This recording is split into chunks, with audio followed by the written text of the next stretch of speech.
کشمیر کے مسئلے پر پوری قوم ایک پیج پر نہیں ایک لکیر پر ہے۔ البتہ اس وقت جو سیاسی انتشار ہے یا پارلیمنٹ کے اندر یا باہر دکھائی نہیں دے رہا ہے، اس میں جو بنیادی وجہ ہے وہ حکومت کا رویہ ہے، مس مینجمنٹ ہے، تکبر اور غرور ہے، یک طرفہ ٹریپک ہے۔ اور اب تک دیکھیے 41 دن ہو گئے کہ مقبوضہ کشمیر میں کرفیو ہے۔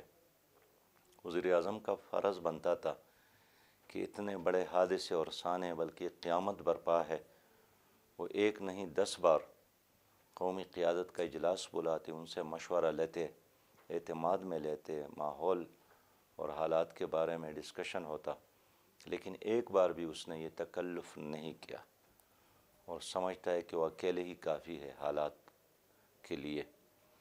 تو اس کے دو معنی ہو سکتے ہیں، یا تو یہ ہے کہ وہ اس بڑے واقعے اور تکلیف کو تکلیف نہیں سمجھتا ہے اور ان کا ادراک نہیں ہے، یا دوسری بات یہ ہے کہ انہوں نے ایک چیز طے کی ہے اور اس لیے وہ ضروری نہیں سمجھتے ہیں کہ ہم اس میں کسی اور کو شریک کر لیں۔ اب مظفر آباد کا جلسہ ہوا اور اس جلسے میں اگر وزیر اعظم یہ تکلف کرتے کہ جو پارلیمنٹ میں موجود سیاسی بڑے پارٹیوں کے لیڈر ہے، منتخب لوگ ہیں، ان کو ساتھ لینے کے لیے کہتے، آپ یقین کریں کہ ہزارہ اختلاف کے باوجود بھی کشمیر کاز کے لیے، کشمیر سپورٹ کے لیے اور انڈیا کو ایک مؤثر جواب دینے کے لیے سارے لوگ ادھر ایک سٹیج پہ نظر آتے۔ وہ تقریر بھی نہ کرتے، وہ ہاتھ اٹھا کر ہاتھوں میں ہاتھ ڈال کر مودی کو پیغام دیتے کہ اپنی دھرتی کی حفاظت کے لیے ہم سب ایک ہیں، لیکن حکومت یہ کام نہیں کر سکی۔ تو اس وقت جو اپوزیشن اور حکومت یا پوری سیاسی ماحول میں انتشار ہے، اس کے بنیادی وجہ خود حکومت کی پالیسیاں ہیں، ان کا رویہ ہے، ان کا بیہیویئر ہے۔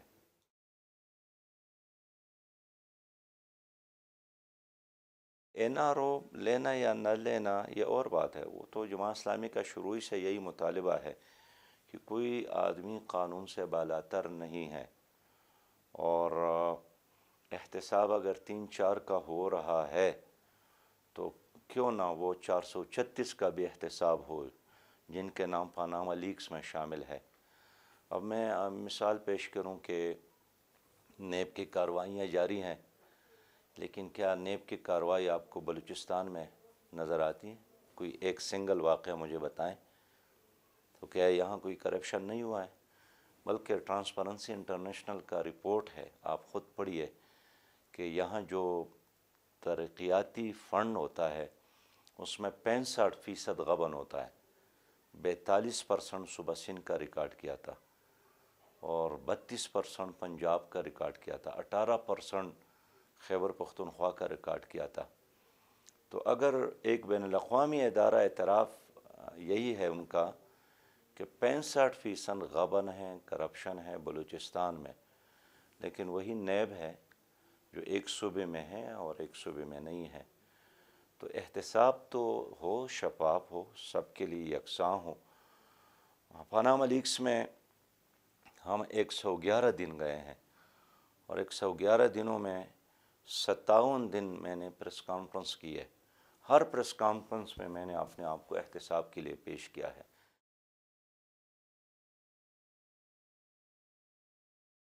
مولانا فضل الرحمان صاحب ہمارے ایم ایم اے کا حصہ تھے اور الیکشن کے بعد ہم نے ان سے یہی عرض کیا تھا کہ ہمیں پیپل پارٹی اور مسلم لیگ کی سیاست کا حصہ نہیں رہنا چاہیے، نہیں بننا چاہیے، اس لیے کہ جو موجودہ حکومت ہے پی ٹی آئی، تو یہ بھی پرویز مشرف اور پیپل پارٹی اور مسلم لیگ کی حکومت کا ایک دوسرا رخ ہے، ایک دوسری تصویر ہے، رتی بھر فرق نہیں ہے، اسی نظام کا ایک تسلسل ہے، اسی سٹیٹس کو کا ایک حصہ ہے، یہ بھی ایک سٹیٹس کو ہے۔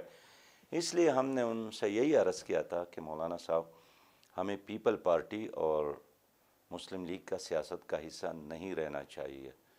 ان کا یہ خیال تھا کہ نہیں، میں ان سب کو اکٹھا کرنے کی کوشش کرتا ہوں، پیپل پارٹی کو بھی، مسلم لیگ کو بھی۔ انہوں نے کوشش بھی کی اور اب یہ جو انہوں نے جلوس کا اور مارچ کا اعلان کیا ہے، تو اس میں پیپل پارٹی نے بھی کہا ہے، مسلم لیگ بھی، کہ ہم آپ کے ساتھ ہیں۔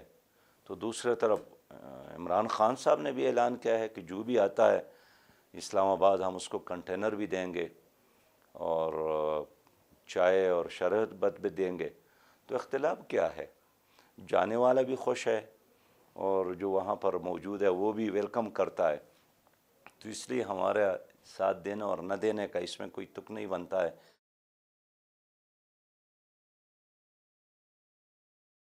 جب پہلی بار سینٹ کا انتخاب ہوا پہلی بار، تو آپ نے دیکھا کہ راتوں رات اچانک پیپل پارٹی اور پی ٹی آئی نے اتحاد کیا، اور چیئرمین شپ کے لیے ہمارے دوست سنجرانی صاحب کو لیا، اور ڈپٹی چیئرمین کے لیے ہمارے سینٹ میں پیپل پارٹی کا ایک ویل نون لیڈر ہے سلیم مانڈی والا، اس کو لیا۔ تو ہم پیپل پارٹی والوں سے پوچھتے تھے کہ یار کیسے راتوں رات آپ اور پی ٹی آئی کا معاہدہ ہوا اور ایک پینل سامنے لائے؟ وہ بھی کچھ نہیں بتاتے تھے۔ پھر پی ٹی آئی والوں سے ہم نے پوچھا کہ یار سلیم مانڈی والا تو پیپل پارٹی کا لیڈر ہے، تو آج آپ یہ بھی نہیں بتاتے تھے۔ انہوں نے کہا کہ بس خاموش رہنا ہے اور ووٹ دینا ہے۔ چلے وہ مرحلہ تو گزر گیا۔ پھر اسی پیپل پارٹی اور مسلم لیگ نے مل کر عدم اعتماد کی تحریک لائی، اور ہمیں کہا کہ اب ہم نے سنجرانی صاحب کو ہٹانا ہے۔ تو ہم نے پھر پوچھا کہ پہلی والی بات ہمیں بتائیں کہ وہ راتوں رات کیا ہوا تھا کہ اس طرح آپ ایک دوسرے کو ڈاکو قرار دیتے تھے اور ایک پینل کو قطار میں کھڑے ہو کر باادب اچھے بچوں کی طرح ووٹ دینے آپ آئے تھے؟ وہ بھی نہیں بتاتے، اس بار بھی نہیں بتاتے۔ اس لیے ہم نے مشورہ یہی کیا کہ ہم سرکار کے امیدوار کو بھی ووٹ نہیں دیں گے، اور یہ جو پیپل پارٹی اور مسلم لیگ اور جے یو آئی نے مل کر حاصل بزنجو صاحب کو بھی امیدوار بنایا تھا، ہم نے ان کو ووٹ نہیں دیا۔ ہمارے اوپر بڑا پریشر بھی تھا کہ یار آپ ووٹ دے دے، ضرور دے دے، آپ اپوزیشن کا حصہ ہے۔ لیکن اس دن ہم نے اللہ کا شکر ادا کیا کہ جب الیکشن کے دن پتہ چلا کہ 64 ممبران میں سے 14 بک گئے، اور ہم اگر اس کا اپوزیشن کا حصہ بنتے تو بھی آج ہم اپنے کارکن کو یا عوام کو کیا بتاتے کہ کون بک گیا اور کون نہیں بکا ہے۔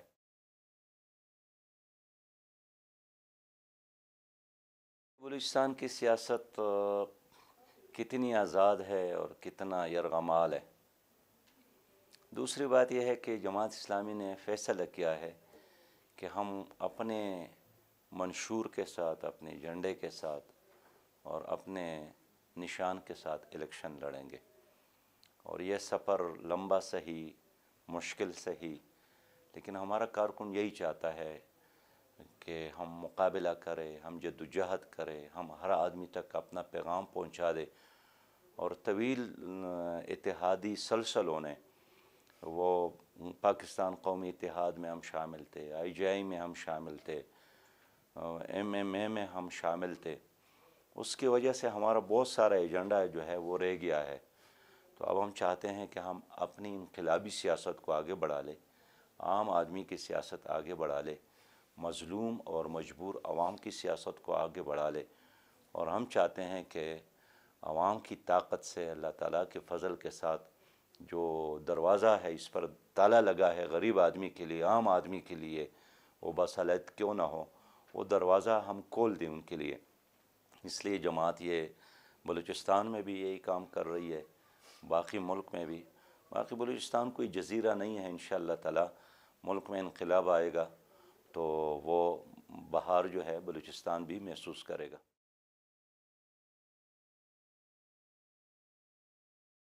یہ بلوچستان کا مسئلہ ریکارڈک نہیں ہے، یہ ایک ریکارڈک تو چند سال پہلے کا مسئلہ ہے نا جی۔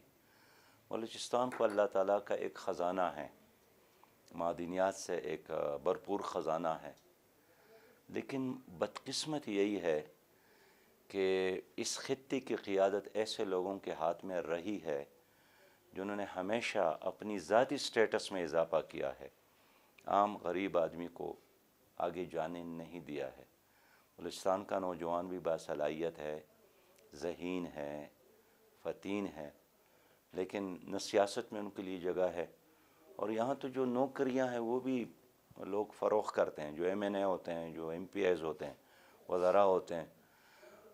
آپ کوئی وہ کر لے، ایک ریسرچ کر لے، آپ تو ویسے بھی ایک ریسرچر ہے، کہ جو لوگ سیاست میں نہیں آئے تھے اس دن، اور سیاست میں 1 2 5 سال گزارنے کے بعد ان کے بنگلے میں، ان کے پراپرٹی میں، ان کی گاڑی میں، ان کے سٹیٹس میں، ان کے بچوں کے پڑھنے کی جگہ، اس میں کیا فرق آیا ہے؟ آپ جا کر پھر ان سے پوچھے کہ جو ایم پی اے ہے اس کی کیا تنخواہ ہے؟ 70-80 ہزار روپے ملتا ہے نا جی، تو وہ تو مہمانوں کے بھی نہیں ہوتے ہیں۔ تو پھر اتنا فرق کیا ہے؟ کیا آپ برونائی گئے ہیں؟ کیا آپ کوئی کویت اور قطر گئے ہیں؟ کیا آپ کے گھر میں کوئی سونے کا اینٹ نکل آئے ہیں؟ کیا ہے کہ میں حیران ہوں جب میں سفر کرتا ہوں، میرے دوست مجھے بتاتے ہیں کہ یہ اس ایم این اے کا قلعہ ہے، یہ اس ایم پی اے کا قلعہ ہے، یہ جو جس طرح بھیڑ بکریوں کی طرح ان کے ساتھ اب بہت بڑے بڑے گاڑیاں ہیں، بل پروف گاڑیاں ہیں۔ یہ اس بات کی علامت ہے کہ ان لوگوں نے قوم کو لوٹا ہے، باہر دنیا کو نہیں لوٹا ہے، اپنی قوم کو لوٹا ہے۔ لیکن شرم کی بات یہی ہے کہ یہی غریب آدمی جو سال بھر ان ظالموں کو گالیاں دیتے ہیں، بد دعائیں دیتے ہیں، الیکشن کے دن اس ہی کے پیٹی میں باکس میں ووٹ ڈالتا ہے۔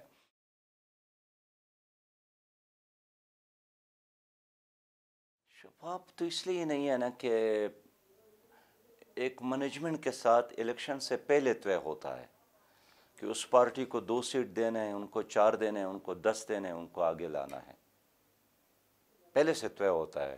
آزاد ووٹر آزاد نہیں ہے، پولنگ اسٹیشن آزاد نہیں ہے، پولنگ بوتھ بھی آزاد نہیں ہے۔ اس لیے جب بھی آزادانہ الیکشن ہوا، آپ دیکھیں گے اس ملک میں نمبر 1 جماعت اسلامی ہوگی۔ یہ تو نظام نے مل کر کراچی سے ہمیں نکالا، ورنہ آج دیکھیے کراچی میں کچرا ہے۔ وفاقی حکومت بھی رو رہی ہے کہ کچرا ہے، صوبائی حکومت بھی رو رہی ہے کہ کچرا ہے، شہری حکومت بھی رو رہی ہے کہ کچرا ہے، ہاتھ نہیں لگاتا ہے، سیاست کر رہے ہیں۔ یہی کراچی روشنیوں کا شہر تھا، امن کا شہر۔ اب دیکھیے جماعت اسلامی ہے، اس میں کوئی لابنگ نہیں ہے، اس میں پروپیگنڈا نہیں ہے، اس میں دوسری جماعتوں کی طرح عہدوں کی لالچ میں لوگ ایک دوسرے کی جان کے درپے نہیں ہوتے ہیں، میرٹ کی بنیاد پر فیصلے ہوتے ہیں۔ میں اس لیے عرض کرنا چاہتا ہوں کہ ایک حقیقی جمہوریت، اس کی تصویر بھی جماعت اسلامی ہے۔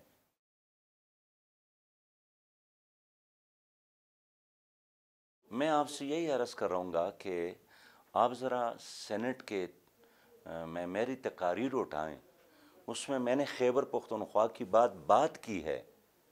خیبر پختونخوا کی بات میں نے بعد میں کی ہے، پہلے میں نے ہمیشہ بلوچستان کی بات کی ہے، اس لیے کہ میں مظلوموں کے ساتھ ہمیشہ کھڑا ہوں، میں محروم طبقات کے ساتھ ہمیشہ کھڑا ہوں، میں گوادر کی بات ہمیشہ کرتا ہوں، میں سبی کی بات کرتا ہوں، میں یہاں اپنے کوئٹہ کی بات کرتا ہوں۔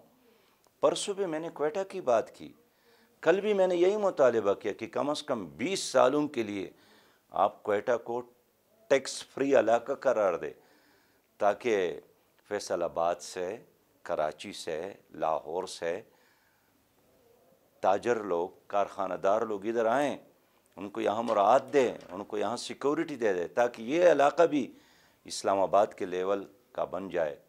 تو آپ اپنے سینیٹر سے پوچھیں، جو میرے ساتھ کولیگ ہے، میرے تمام آپ کے سینیٹر کے ساتھ اسی مسائل کی بنیاد پر ڈسکشن ہوتا ہے اور اچھے تعلقات ہے۔ میں نے ڈیپ اسٹڈی کی ہے بلوچستان کے مسائل پر، میرے لائبریری میں بلوچستان پر بہت سارا لٹریچر، آپ کے قبائل کو میں جانتا ہوں، ان کے مزاج کو بھی میں جانتا ہوں۔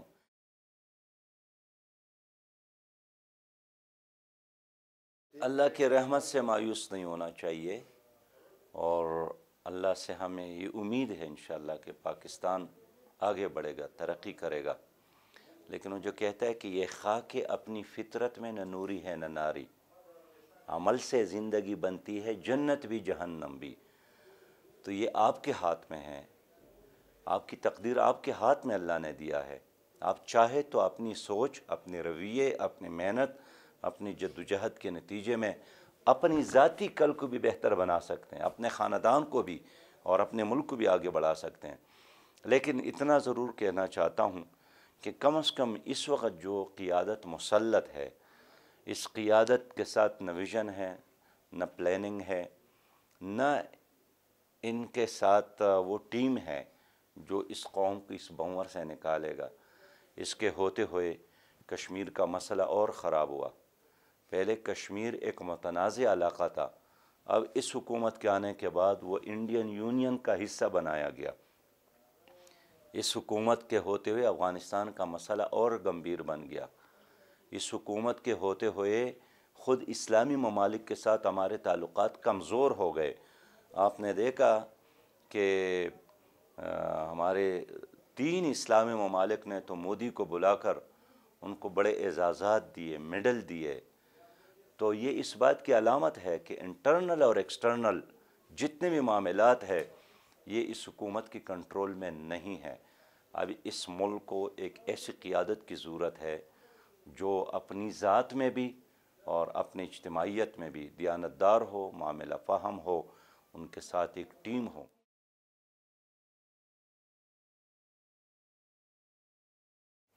دیکھیے اس وقت تو حکومت نظر نہیں آ رہی ہے نا جی، اس وقت تو یہ ایک لاوارث نظام ہے، اور میں اس لیے پارٹیوں سے بھی کہتا ہوں کہ ان کو دقت دینے کے لیے اپنے آپ کو بدنام نہ کریں۔ یہ تو خود چاہتا ہے کہ کوئی ایسا واقعہ ہو جائے کہ ہم دوبارہ قوم کے پاس جائیں کہ جی ہمیں موقع نہیں دیا گیا اور ہم شہید ہو گئے، ورنہ آسمان کے تارے ہم لاتے، دودھ کے نہریں ہم بہاتے۔ یہ ایکسپوز ہو رہی ہے، ہر دن ہر دن ہر دن یہ حکومت ایکسپوز ہو رہی ہے۔ ان کے چہرے پر جو سرخی پاؤڈر کسی نے لگایا تھا وہ سرخی پاؤڈر اتر رہا ہے، اس کا اصل چہرہ نمودار ہو رہا ہے۔